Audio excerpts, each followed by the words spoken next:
fun games going on, and we've got the first cars ready to head up the hill. And this is going to be the Alfa Romeo P3, which in terms of history has had remarkable success. We will see how it goes on this first run.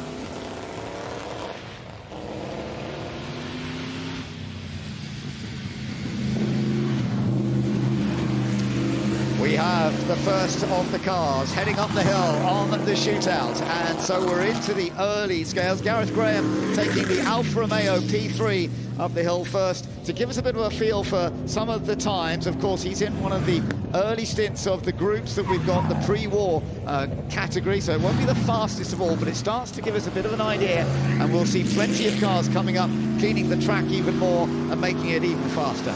And even though this the pre-war vehicle is from 1933, Gareth there, you can see so much soaring going on the wheel. They are pushing it even in the very old vehicles, the 3.2 litre, screaming up past the flint wall, through the final corner, and then you'll see it head across the finish line to set our first time in this final day of shootouts. Yeah, the finish spot, absolutely crucial, and we get our first time come up, 65.01. Just to remind you, we are looking to be going down into the mid 40 seconds, maybe even the low 40 seconds, potentially. But we are starting off with some of the pioneers of motor racing. And one of the great ones that you're about to see heading up the hill now is the Fiat S78, the Beast of Turin, which we've seen plenty of times at Goodwood. It got rebuilt some years ago and has become one of the great cars that everybody enjoys seeing. This massively powerful 28.4 litre machine with land speed record performance in its era, and now it's going up the hill. It is, and the passenger, quite rightly so, hanging on for dear life, because that's certainly what I've been doing. Duncan getting a little bit out of shape through the first couple of corners, really trying to use his body weight, but that stands so tall, certainly taller than me and you, Ben. Definitely taller than me, yeah. Land speed record back in 1911 at 116 miles per hour. It has actually gone as fast as 132 miles an hour in its time. It's not going to do that speed on a hill climb like this. And of course, being as land speed record machine, it wasn't actually designed to get off the line particularly fast. That wasn't part of the gearbox design, but they've done a good job, and we'll just get a little bit of an idea in a moment on the time as he heads up towards the final stage. That's just that little gentle right-left curve where you can pretty much keep it flat out here and just reaching the peak of the hill, and then you come across the finish line, and then you get the recording of the time coming across that line, and he's done 75.69 seconds. So as you would expect, it's not exactly the fastest, but that's what we see in this early stage, the pioneers. And now we've got one of the Mercedes, and we're celebrating a lot of Mercedes actually this weekend, aren't we? Yes, 130 years of Mercedes, and this is Archie Collins at the wheel, and we see Ben and Archie quite often at the members meeting and revival as well in these cars. So from 1907, this car, it debuted at the French Grand Prix many years ago, 1907 season, and had taken many wins. And Archie, you can see, has got someone alongside him, and naturally the mechanic would have been sitting there, and you can see reaching out the back, there's a pump there, because it needs some juice, this old motor. Let's see, going across the line then, and it's in the it's into the 80s. I thought he might just be in the 70s, but he's done 80.1 seconds, so yeah, impressive stuff. That was a little slower than Duncan Pitaway, as we see Martin Eder now heading off. And let's see how Martin gets on with this one. This is the Mercedes W125, 5.7 litre straight 8. Dominant force in 1937. It really was the Grand Prix winning machine of many, many races. And it's such a beautiful machine. I mean, this was a period when Mercedes and Auto Union were doing all the winning in Grand Prix racing. It was before the World Championship began, but it had become the big thing. Land speed record had kind of been more important, but then Grand Prix racing in the 1930s was huge, and this was one of the great classics. It was, and would you believe this or not, Ben, that this car, this very car, the W125, has reached speeds of over 190 mile an hour, and that was recorded all the way back in 1937. So I don't think it's going to be quite getting near that pace today, but Martin bringing it up to the top of the hill as we await for him to cross the line. Yeah, let's see what this is. He's in the pre-war category, and we do have that very rapid Bugatti that had set a good pace yesterday, 71.03. So we're almost getting back into the 60s, but yeah, just over 70 seconds. That's sort of what we expect at that performance. Now here's a car that everybody does love watching, because it's whether it's on the circuit and does a great job at the members meeting, as we've seen. It's been a winner there, but it's sometimes on the very last corner of the last lap that it able to do it. Mark Walker in the 1906 Darracq 200 horsepower, another land speed record machine from that period, with a massive 25-litre engine, which you can see because there's no bodywork over it. And look at the size of the steering wheel as well. Mark races this. We've seen this car at the Goodwood members meeting, getting close to the flip wall. The passenger on the left-hand side is probably thinking, not much closer, please, Mark. Coming up the final stint, you can hear him spluttering away. And also, I like Mark's driving style there, and he has to, because the wheel's so big. Now, he was fastest in the Pioneers yesterday. He won that category. He did a 1:14.9. Let's see what this is going to be. It's going to be something similar, isn't it? As he comes across the line, yeah. So it's recorded as a 75.14, so 1:15. So virtually the same, but just a tiny couple of tenths slower than he was yesterday. Now we're looking at the Ferrari heading out, the number 160, Annette Mason in the Ferrari 512 LM. This is a 4.9 litre, and this is owned by... Oh no, she's hit the bales, I'm afraid. Just touched the bales on the inside, and it's pulled it into the straw bales. Oh, that's a great shame. She'll feel bad about that. It feels like, I wonder if something's happened to the steering as well, because I don't think she can't straighten the steering. I think something has broken the steering, that contact. Whether it was the contact that broke it or whether something went wrong as she was turning, I don't know. Yeah, potentially there. We'll have out to kick off once again, and it's going to be Vincent Kolb in the 1948 Ferrari 166 FL, the car with Fangio's name on it, Juan Manuel Fangio, because it was Fangio's first Grand Prix win in this machine. It was before the World Championship began. Now that's interesting, being pushed back. I think he just stalled. Okay. It sounded like he was about to pull away. So he's getting pushed back. Is he going to be push-started? We'll wait and see. Okay, well, let's hope that he manages to get the run, because it would be lovely to see that Ferrari 2-litre V12 supercharged machine heading up the hill from 1948, so very much the early post-war Ferrari, and one of the good ones that Juan Manuel Fangio managed to establish his career with, who went on to become multiple world champion. But whether we're going to see Vincent Kolb getting that opportunity, he's just been pushed back down the hill a little bit. I think the track, the hill climb itself is ready to go. He's been put on the line, and there we go. Right, okay, so we are back to the shootout once again, and it is the Ferrari from 1948 that's going to give us another example. From the start line to the first checkpoint, that's a time of just under 6 seconds. When we get to the fastest vehicles, we will be expecting that to be done in 5 seconds, and maybe even below 4 seconds. But that, of course, is when we're on to the more modern machinery. This is a rapid machine, but from the 1940s. It won't be the fastest of all, but it's lovely to watch. Yeah, getting a little bit of a wiggle through Malcolm Bend. Up there, steaming through, a great display for the crowd. The engine roars past a very packed crowd, a very packed grandstand. They get to witness firsthand the noise of this V12 supercharged 2-litre engine coming to the close of the lap now. I noticed he was a little bit cautious through that area where Annette Mason had gone off. He was well clear of the bales, just to make sure that it wasn't something that could happen again. Across the line, and the time 63.87 seconds, and that is one of the fastest times. In fact, that is the fastest time that we have seen so far, but this one set the pace in its category, the pre-war category yesterday, and I think Julian Mazoud is likely to set the pace once again, because he's very rapid here. Yeah, he actually didn't get a good start compared to Vincent, but the middle sector and the next sector is very good. They are quite short sectors along here, so Julian is very fast, historic racer in the Goodwood member meeting, and Revivers always gives us exciting races, and he goes across the line with a 61.95. Yeah, that's pretty impressive. It's very similar to what he did last time out yesterday. Now, Pat Blakeney-Edwards, he's always very rapid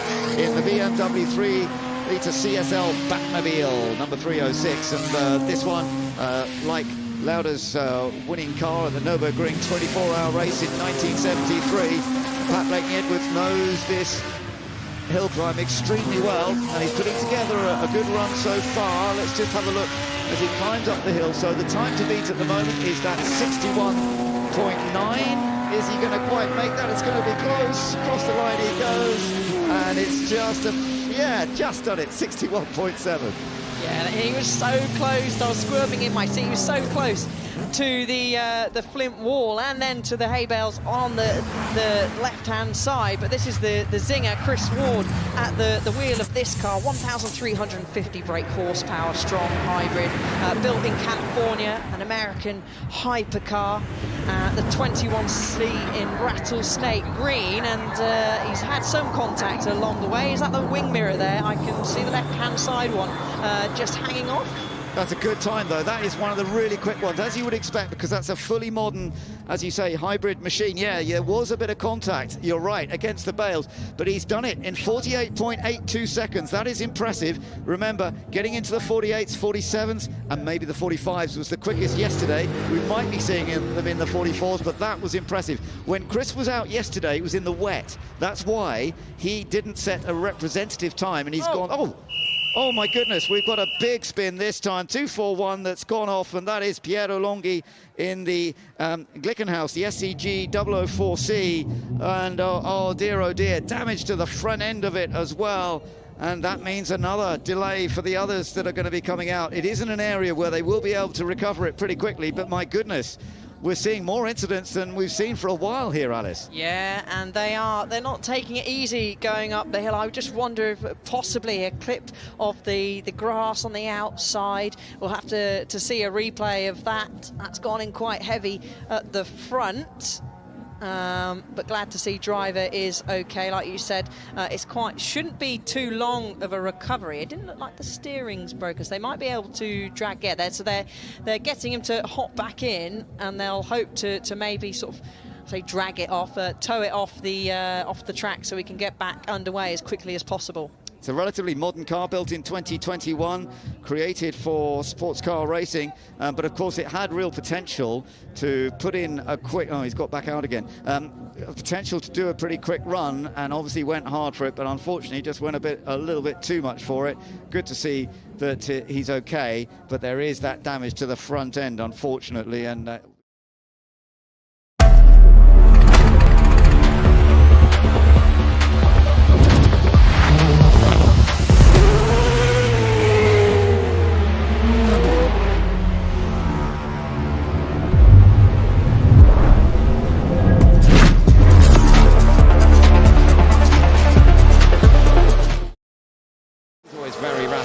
in the BMW 3-litre CSL Batmobile, number 306, and this one, like Lauda's winning car at the Nürburgring 24-hour race in 1973, Pat Blakeney-Edwards knows this hill climb extremely well, and he's putting together a good run so far. Let's just have a look as he climbs up the hill. So the time to beat at the moment is that 61.9. Is he going to quite make that? It's going to be close. Across the line he goes, and it's just just done it, 61.7. Yeah, he was so close. I was squirming in my seat. He was so close to the flint wall and then to the hay bales on the left-hand side. But this is the zinger, Chris Ward, at the wheel of this car. 1,350 brake horsepower, strong hybrid, built in California, an American hypercar. The 21C in rattlesnake green, and he's had some contact along the way. Is that the wing mirror there? I can see the left-hand side one just hanging off.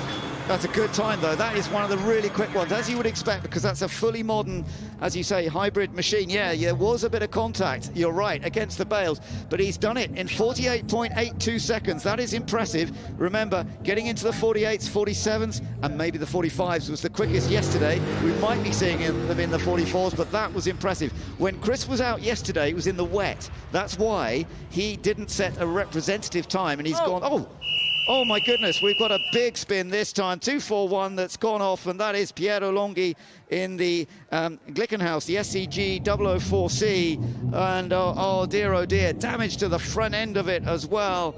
And that means another delay for the others that are going to be coming out. It isn't an area where they will be able to recover it pretty quickly, but my goodness, we're seeing more incidents than we've seen for a while here, Alice. Yeah, and they're not taking it easy going up the hill. I just wonder if possibly a clip of the grass on the outside. We'll have to see a replay of that. That's gone in quite heavy at the front. But glad to see driver is okay. Like you said, shouldn't be too long of a recovery. It didn't look like the steering's broken, so they might be able to drag there. So they're getting him to hop back in, and they'll hope to maybe sort of say drag it off, tow it off the track, so we can get back underway as quickly as possible. It's a relatively modern car, built in 2021, created for sports car racing, but of course it had real potential to put in a quick, he's got back out again, potential to do a pretty quick run, and obviously went hard for it, but unfortunately just went a little bit too much for it. Good to see that he's okay, but there is that damage to the front end, unfortunately, and we're feeling a little bit down once again as cars have been rescued that have been off, and we're now ready for some of these rapid machines. Edward Norfolk heading up now in the Ferrari Roma SA Coupe, 3.9 litre twin turbo V8, lots of horsepower. This should be a pretty rapid start as we go back into the action, and you're starting to see some of the modern machinery like this that will be putting in some pretty rapid times. He does also clip that little bit of grass, but no half spin as we saw a moment ago. Got the wipers on, giving everyone a wave. 612 brake horsepower, ABS kicking in as he flies through into Malcolm Bend, avoids the inside grass there, which has actually been dug away a little bit, so anyone that does happen to clip that runs a real big risk. Close, nice and close to the straw bales there, and the flint wall too. Speeds up the hill, a lift with the throttle, and just nicks the wing mirror on the left-hand side there, so that's pushed in. Don't need that for today, though, to finish this hill climb and across the line. So the time as he goes over the line is not going to be the fastest. The fastest at the moment is 48.82. We're just waiting for that time to come up on our screen. Hasn't actually come up just yet, but it... we'll hopefully see that in a moment. Meanwhile... that was a Spectre, very much out of shape, going through Malcolm Corner. The all-electric Rolls-Royce's first ever all-electric car, jumps on the brake. There's a little bit of a wiggle. They're all really pushing in this final corner, digging very deep for that final bit of time. Heads up now, crosses the finish line, Ben.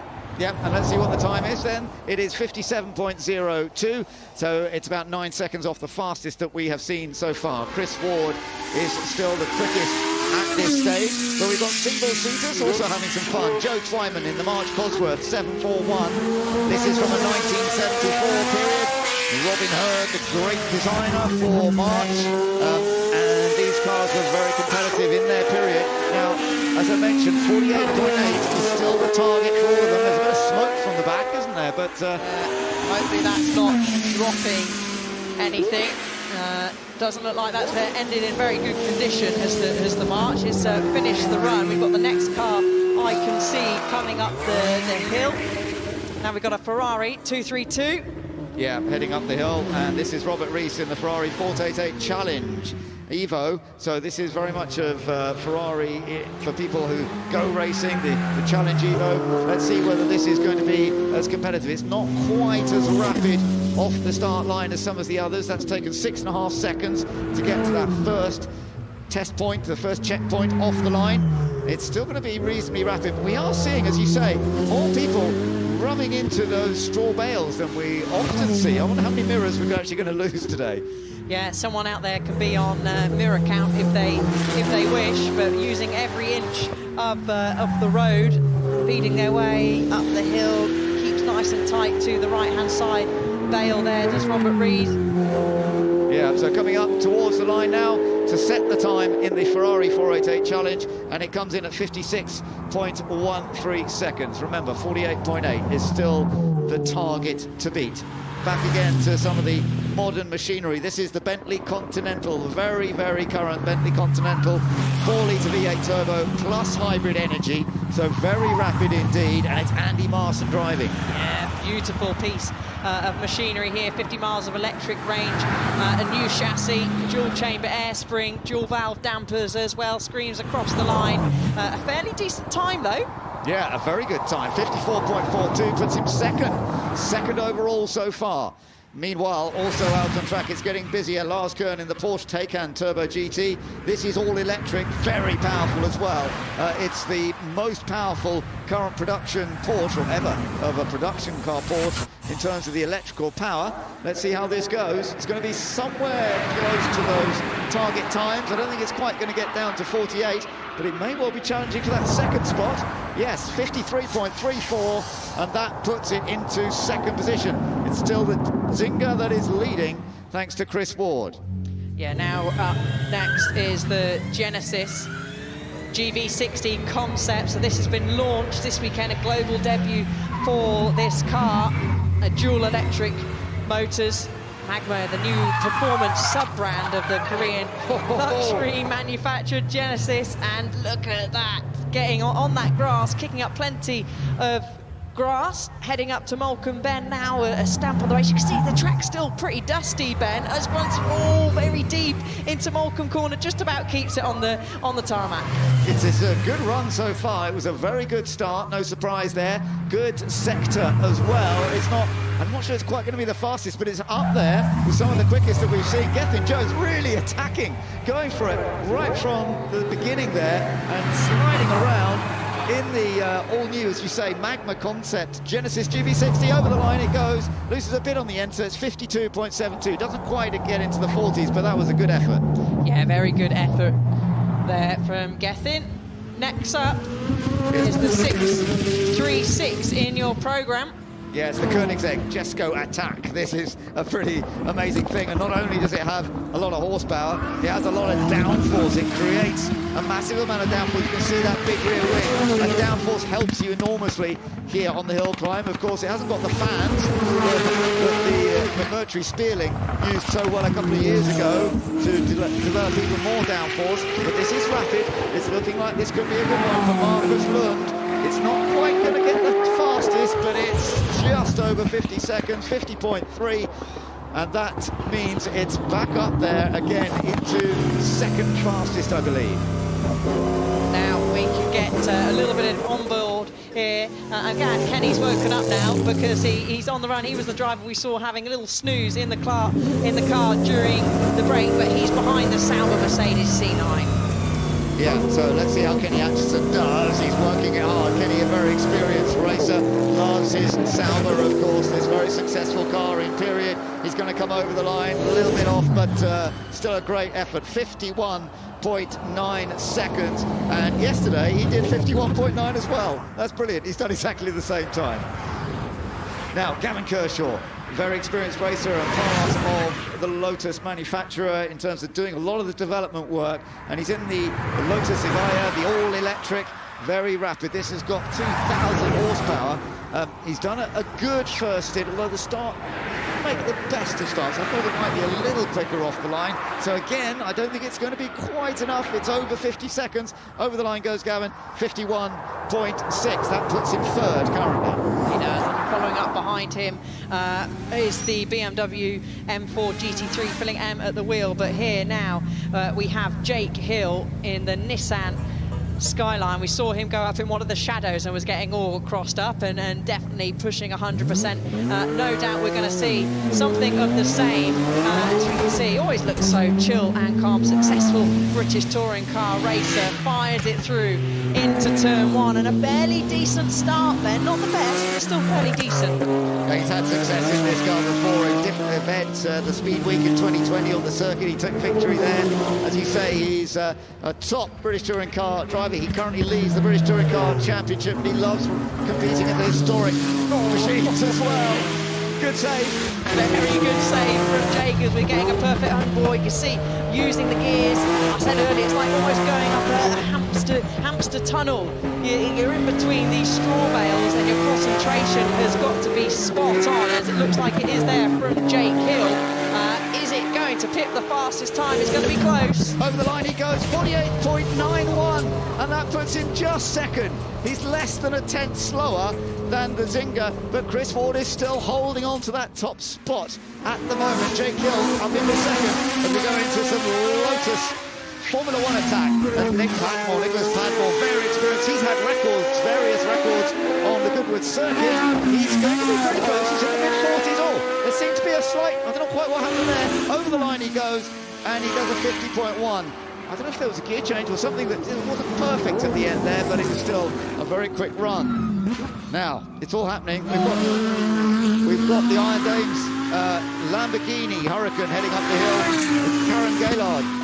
She is running up. You saw something else? Yeah, she's left a small lock-up going into Malcolm Corner, hence the noise. This is the Iron Dames. Deborah Mayer started up the Iron Dames for promoting women in motorsport. Very successful team across the board, and she goes across the line. That lock-up and running wide certainly would have lost her time. So Karen will be slightly disappointed with that, but she slots into 8th place.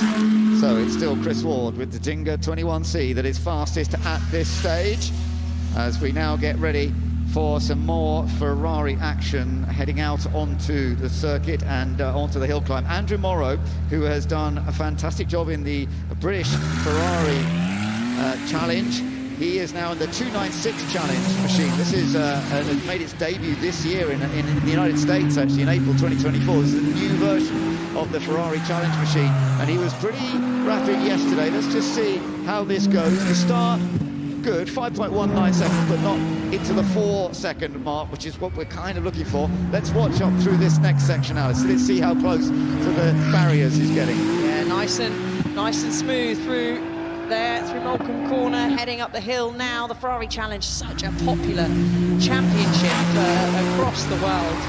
A very popular car as well, as Andrew Morrow gets close to the hay bales on either side. No wing mirrors are being folded in on the Ferrari 296 just yet. Kicking up all the straw, goes across the line. He'll slot into 3rd place. Yeah, that's good, 50.03. So he goes into 3rd position for now. Now, this is a Pikes Peak Challenger. This is the Alpine A110 and Rafael Asia, who has competed at Pikes Peak with this Alpine. It's got 500 horsepower. It's pretty light too, though. It's 950 kilos. It was second in class at Pikes Peak when it did that competition. He's been pushing hard all weekend as he's been getting used to the hill climb. Let's see how it goes into the final stage. You've got the line coming up, and he's going to go over the line. He's close, but it's not quite there. 48.62. Oh, he has done it. He's just done it. It's enough. He's gone fastest. That was great. I didn't think he was quite going to make it, but he did. Now, this is another quick one. We'll watch the Porsche 911 and see how this goes, because it was rapid yesterday in the hands of James Wallace. Yes, it certainly was. The Porsche, very popular car, Porsche Carrera Cup. You see this racing Porsche Junior, James Wallace at the wheel, goes through the tricky Malcolm, kicks up all the dust for the next car to find as they go through that corner. 4-litre flat 6, full chat on the brakes. He'll go right, he'll then swing left past the Flint wall. He did 48.1 yesterday. If he can get down to that again, then it's going to be close, Ben. It is going to be close. The sectors are looking good. Okay, he could be going quickest. Let's have a look. Has he done it? Oh, it's close. It's close. 48.05. Yes, he has gone fastest by a tiny, tiny margin. They're all doing virtually the same hill climb at this point. That was absolutely brilliant. So the Porsche 911 is now the front runner. James Wallace has taken it, but we've still got some rapid machinery to come here, Alice. We have. We've got the Subaru GL Huckster, Travis Pastrana at the wheel, and look at that for a launch. Great onboard that we're seeing there from the 2.3-litre flat 4 turbocharged, and we've also got the dynamic. Oh,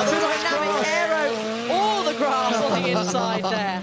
That was surely too much. I don't know, he didn't lift off though. He still kept the speed going. That was amazing. But that was surely a little bit too wide. As you say, it flaps. Oh!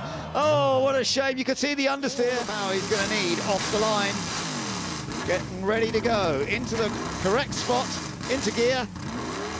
Wait for it, building it up.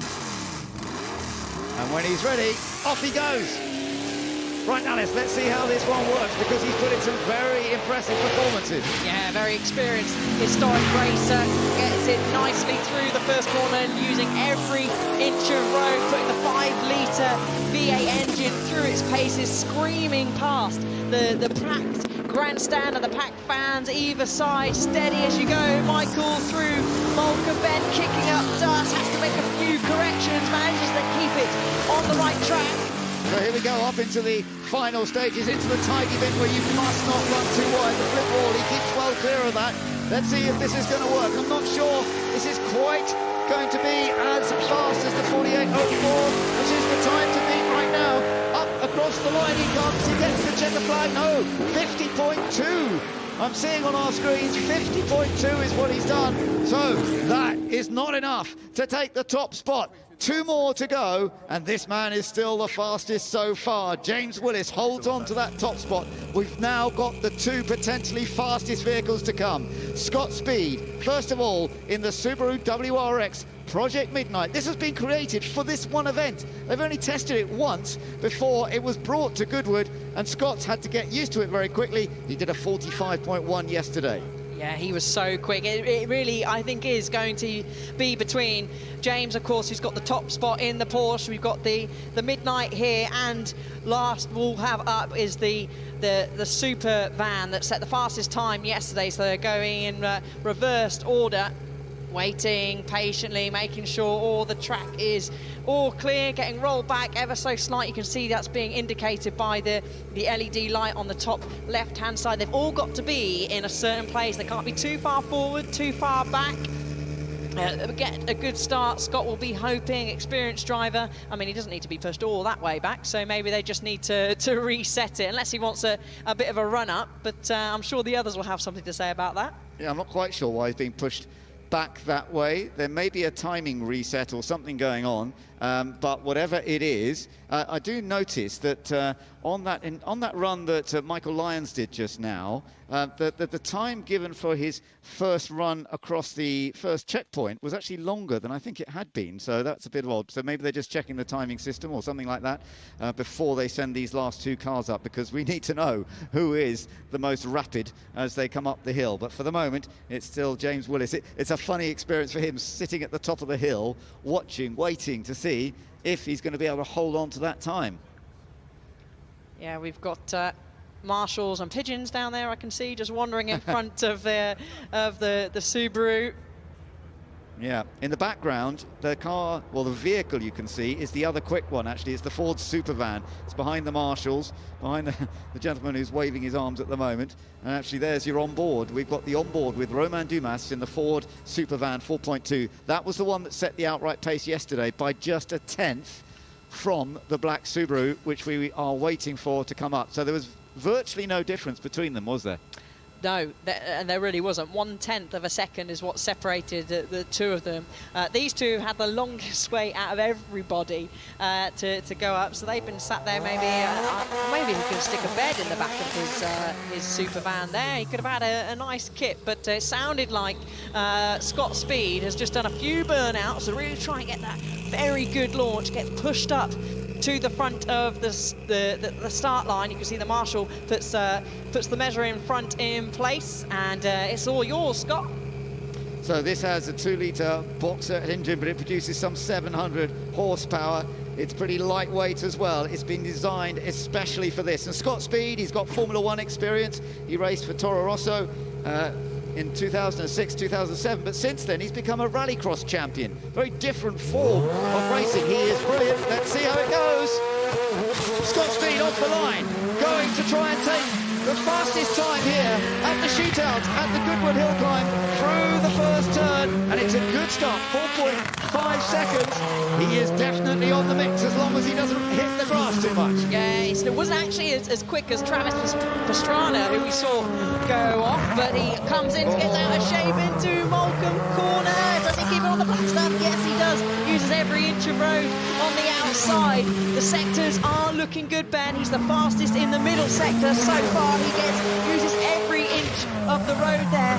James watches early on. He's definitely lost a wing mirror there at some point. Over the line. He's coming over the line. Is he going to beat the time, the target time across the line? He comes at 46.08. He's done it. He's gone fastest. And James, who was watching there, fascinated to see whether he was going to be able to hold on. No, unfortunately, James, you've just been beaten, but you still did a brilliant job. The youngster in the Porsche up against a vehicle that's totally different, of course, that's been designed specifically for this event. Scott Speed has taken the top spot now, and it has set the time at 46.07 seconds. Let's take a look at some of the fun and games.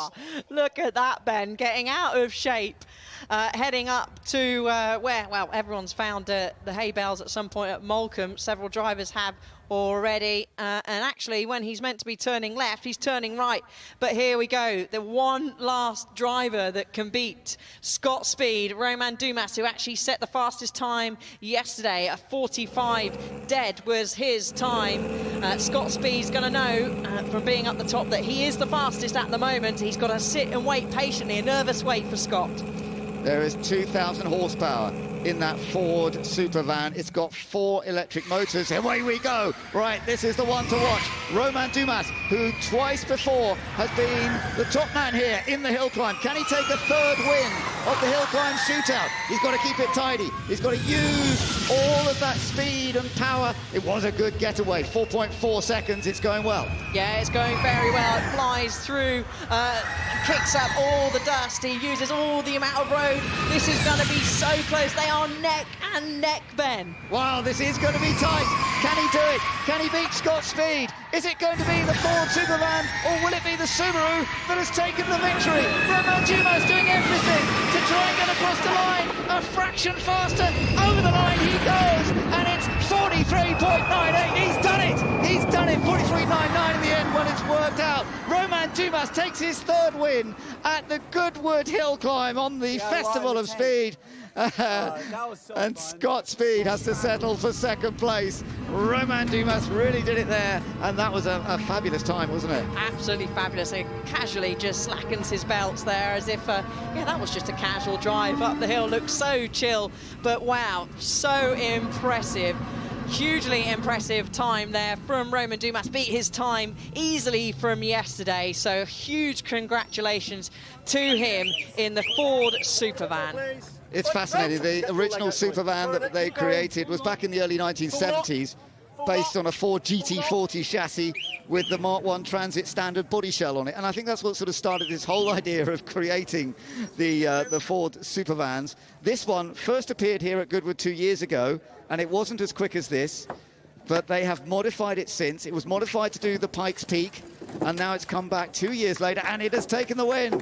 Many congratulations to Romain Dumas taking the win, and we can hear from him now with David. Romain, that was unbelievable. How do you feel? Well, I don't know if it was unbelievable, but yeah, 2 corners to the end, I was quite close to the wall. So yeah, I was pushing quite hard, I have to say. A lot of fun again, like always, you know, in this kind of I mean, Goodwood is just amazing. It's a 40-second, but very intense, as you can see with the Ford. I mean, it's quite impressive to go at this speed through this small field, but again, a lot of fun. I told you yesterday I will push at the final, so I'm quite happy that we won it. It's good. Well, you certainly did. And did you have any idea how fast Scott had gone on his run? No, not at all.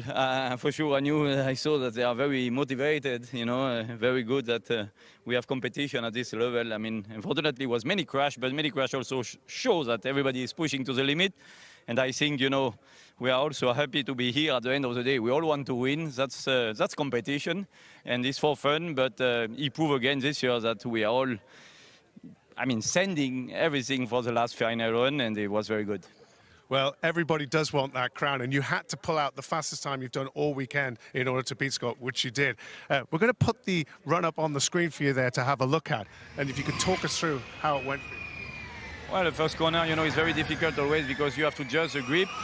So second corner here is quite tricky because we have so much power that the traction is always difficult to put on the ground. For sure, this corner at the end of the straight is always the hardest one because you see people are doing mistake here. So I took it a little bit carefully. But for sure, from this point on, you know, we have quite a lot of downforce. I knew that I really need to push at this point. And yeah, it was good. I mean, the next one was, for me, the most scary one. In exit here, I lost a little bit the car, quite close to the wall. But it was okay. I mean, a lot of fun, like always. It certainly looked fun. His Grace now has the prize. Well done, mate. Great. Yeah. You're a star here. I don't know if I'm a star, but fantastic. Which was the best? It was a brilliant drive. It looked sensational. Thank you for everything again. Well done. Thank you. So I think we have to drink now, right? I think you're allowed to. I think you've earned it. 40 seconds, but you know, it's a good excuse, right? You've earned every drop. Thank you. Our champion 2024, Romain Dumas in the Supervan. So yeah, I need to find some people to spray the champagne right now. So I don't know who is interested. Anywhere except for me. Yeah, why that? Well out of the way. Romain Dumas won this in 2018 in the VW IDR and then did the same again in 2019, but this is his third victory, the first time with a Ford. This time, of course, with the Supervan 4.2, all electric, very, very powerful and extremely effective on the hill climb. Many congratulations to Romain Dumas. It was a long process today. He was sitting down at that bottom end of the hill climb for a long time as we had various incidents to sort out, but he sorted it out very well. Oh, he certainly did. That was just such a laugh. I'm really disappointed he didn't spray David, though. He'll have to get him next time, hopefully, when he comes back to tackle on the hill and retain his first place spot. But what a piece of machinery. Who would have thought that a van would be the fastest going up the hill? But well done to Ford, producing some incredible bits of machinery. Yeah, wonderful stuff. And as you say, they redeveloped this machine for this event. They changed it around again from the Pikes Peak, and they have made it work extremely well. Romain Dumas, of course, huge experience in sports car racing, but also on hill climbing. So let's take a look at that final result then. Romain Dumas, the winner. 43.987 seconds. Scott Speed, second place in the Subaru WRX, the 46.075, ahead of James Wallace, who was brilliant, the youngster in the Porsche 911. You keep an eye on him, his future, he's got a big future ahead of him. Rafael Assier in the Alpine, fourth fastest. Chris Ward with that early time in the Zinger, fifth. Jake Hill, an excellent sixth in the Nissan Skyline, ahead of Andrew Morrow, Nicholas Padmore, Philip Eng, and Michael Lyons completed the top 10 in his Formula 5000 Gurney Eagle Chevrolet.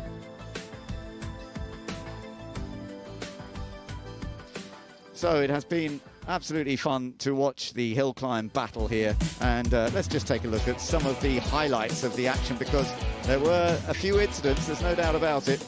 It was a little bit tricky for some, but others had a wonderful time just getting the best out of the performance of their machinery. Yeah, and we got to see new and exclusive road cars that have done their global debut here at Goodwood Festival of Speed. Road cars, historics, vans. We're going to chuck the Supervan into that high performance cars going up the hill, and very close in the end. The Zinger there, driven by Chris Ward, held top spot for a while. Yeah, it's fun seeing all these different types of vehicles as well, whether we go from specialities like the Alpine that was built for hill climbing, going to the Pikes Peak, and it was right up near the top, and then this brilliant effort by James Wallace in the Porsche. That was so impressive. Yeah, it was, and he was watching, he was hoping, but Scott Speed took that away from him, even with getting slightly out of shape coming into Malkin. Yeah, managed to sort it out, Scott Speed, but maybe that wasn't the perfect moment, because Romain Dumas then got it all very, very smoothly done. He was totally calm and controlled throughout. Even if he was getting a bit close to the barriers in a couple of places, he still managed to set the outright pace here today on a beautiful afternoon at Goodwood. And we've got a chance now to catch up with the top three from that hill climb shootout. Well, I'm here with my podium places on the shootout, James. It was very close. I was getting a bit concerned because I was going to give you the champagne. I don't even know if you're old enough to drink it. Yeah, I mean, I don't know, I would have liked the champagne. I am 18, so I'm legal, but yeah, these boys have done a fantastic job. It was always going to be difficult, and yeah, fair play to them, hats off. Did you think when you were doing your A-levels a couple of weeks ago, you'd be sitting on a podium with Scott Speed and Romain Dumas? No, I didn't really think much of it. I mean, all eyes was on my Carrera Cup GB program, and yeah, this was kind of an event, but yeah, it was amazing to be here. Roman, I think we might have found a new star. The young guy did well, didn't he? Well, you know, Carrera Cup is always the best to find new driver. I mean, I started with that more than 20 years ago, so I'm sure he will have a great future. If he knows how to drive here, normally he should be good to drive in Le Mans. You know, it means he has some balls in his pen, yeah. Nicely put. Did you have any other advice for him on the hill? Well, you know, as a hill, you know, you just need to switch off a little bit for 40 seconds, and this you don't need to do in Le Mans if you want to do a good career. Scott, also your first time up the hill, it was very dramatic. Give us a few smiles up there. You were going left when you needed to go right and right when you needed to go left. Did you have fun out there? Yeah, oh, it's a blast. I mean, I got probably the funnest car to drive. The four-wheel drive Subaru is so much fun. Tight course, got more confident with it every day, and overall just blown away by the event. Just the atmosphere here, the people, the car enthusiasts, the fellow racers. What a cool overall experience. I'm super happy. So second place, you're still smiling? Oh yeah, absolutely. Yeah, it was. I mean, I feel like we executed as best we could. So that's pretty close to what she had. You had a great start. Huh? Yeah. I think we, like I said, the track. The cool thing about this place is you start and you have to kind of judge the grip after the first corner and start adapting from there. And that's like a really cool added challenge to this place. Were you aware what happened to Travis on his run up? Yeah, of course. Yeah, I'm watching all the runs. Yeah, I'm trying to absorb as much, try to get an idea of what to kind of expect out there for the grip level. Was the grip worse than you expected? Well, I didn't really have an expectation, but I gave myself a little room in turn one and already had a slide, so I knew immediately I had to recalibrate to a lot less grip than we had yesterday. Roman, you were telling me you did a 44 seconds with the boss of Ford sitting next to you. How did that go? Yeah, the boss of the EV program. So yeah, so it means he should be with me today. Possibly I will be much faster. I don't know. He told me he was quite heavy, so I had a lot of hope. But I only gained 1/10. So I guess, yeah, today the track was a little bit slower, definitely. But, I mean, like Travis said, as Scott said, it's very difficult to judge here the grip. You know, you go on the first corner, already at the start you have a kind of feeling. First corner, you have another indication, but it's already, you know, only 5 corners left. So you have to take the risk. So it's why it's very complicated here. You had a big moment in the last turn. Yes, you are right. But, you know, I knew that he was pushing very, very hard. So I have to say, you know, yeah, it's time to go. So let's try and we will see. You know, it's good, it's big. So anyway, if I hit, I will not move a lot, you know. I will stay on the road somehow. The three of you are so relaxed and calm. And especially, I'm so impressed with James on your first run. Do you think you'll be back for some more? Definitely next year. We'll hopefully we're pushing these guys up, but yeah, we might have to look over the data a little bit to find a few seconds. But yeah, no, we'll see. Well, you've certainly got the talent. Gentlemen, it's been an absolute honour and a pleasure. Well done, our podium places for the shootout.